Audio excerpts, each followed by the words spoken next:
नमस्ते सबैजनालाई। यस युट्युब च्यानलमा फेरि स्वागत छ।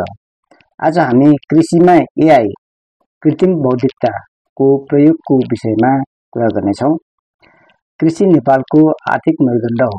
जनसङ्ख्याको ठूलो हिस्सा कृषि क्षेत्रमा निर्भर छ र यस क्षेत्रको सुदृढीकरणले समग्र देशको विकासमा महत्त्वपूर्ण भूमिका खेल्दछ।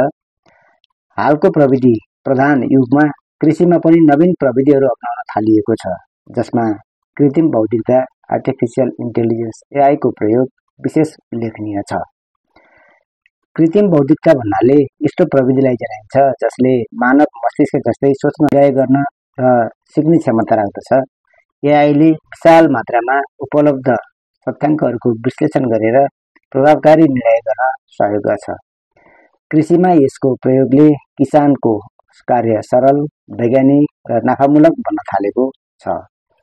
कृषिमा एआई को प्रयोगका धेरै क्षेत्र छन्। पहिलो, माटोको गुणस्तर परीक्षणमा एआई प्रणालीले विश्लेषण गरेर कुन बाली कुन माटोमा उपयुक्त हुन्छ भन्ने सिफारिस गर्न सक्छ। यसले मलको प्रयोगमा सन्तुलन ल्याउँछ र उत्पादन वृद्धि गर्न मद्दत गर्छ। दोस्रो, मौसम पूर्वानुमानमा एआईले भूमिका खेलिरहेको छ। अत्याधुनिक एआई प्रणालीले विगतको तथ्याङ्कको आधारमा मौसमको सटीक अनुमान गर्न सक्छन्, जसले किसानलाई बाली रोप्ने, सिँचाइ गर्ने र मल हाल्ने समयको बारेमा योजना बनाउन सहयोग पुर्याउँछ। तेस्रो, कीट व्यवस्थापनमा पनि एआई अत्यन्त उपयोगी साबित भएको छ। मोबाइल एप्स वा ड्रोनको सहायता लिएर बालीमा देखिने रोग वा किराको पहिचान गरेर तुरुन्तै उचित समाधान सिफारिस गर्न सकिन्छ। यसले विषादीको अनावश्यक प्रयोगलाई घटाउँछ र वातावरणमाथि खेतीलाई प्रोत्साहन दिन्छ। चौथो, एआईमा आधारित स्मार्ट सिँचाइ प्रणालीहरू पनि प्रचलनमा आउन थालेका छन्। यसले बालीको आवश्यकता अनुसार मात्र पानी दिन्छ, जसले पानीको बचत हुनुका साथै उत्पादनमा पनि सुधार ल्याउँछ। त्यस्तै एआईको माध्यमबाट बजारमा हुने मूल्यको उतार चढावको अनुमान गर्न सकिन्छ, जसले किसानलाई उपयुक्त समयमा बाली बिक्री गर्न सहयोग पुर्याउँछ। मूल्यमा स्थिरता ल्याउन र नाफा सुनिश्चित गर्न यसले ठूलो भूमिका खेल्दछ। यद्यपि कृषिमा एआईको प्रयोगसँगै केही चुनौतीहरू पनि छन्।